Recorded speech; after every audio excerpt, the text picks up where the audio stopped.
যখনই আমরা সূর্য আর চন্দ্রমার কথা বলি তখনই আমরা চন্দ্রমাকে কিছু কম বলে মনে করি, সূর্যকে বেশি গুরুত্ব দিই।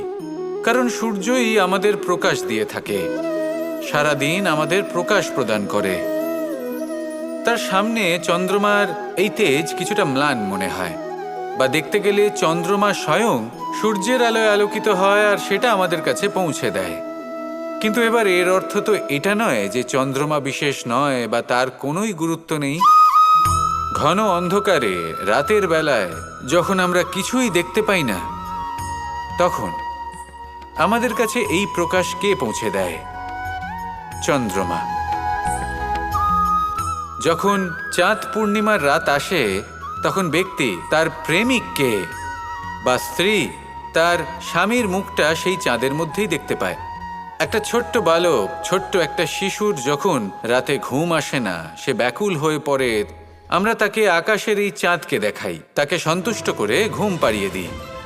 এই চন্দ্রমা কখনো অর্ধচন্দ্রমা হয়ে, কখনো লুপ্ত হয়ে গিয়ে, কখনো আবার জাগ্রত হয়ে ওঠে, এই সংসারকে প্রকাশ প্রদান করে। সে অসংখ্য প্রাণীর পথ প্রদর্শন করে। অর্থাৎ চন্দ্রমা হওয়া কোনো অংশে কম কিছু নয়। যদি আপনিও জীবনে নিজের তেজ সংসারের কাছে পৌঁছে নাও দিতে পারেন, তাতে কিছুই যায় আসে না। যদি কারোর তেজ নিয়ে তেজস্বী হয়ে তার দ্বারা অন্য কারোর জীবনে আশার আলো ফুটিয়ে তুলতে পারেন, তাতেও কিন্তু আপনার জীবন সার্থক। আসুন আমার সাথে ভালোবেসে বলুন, রাধা রাধা।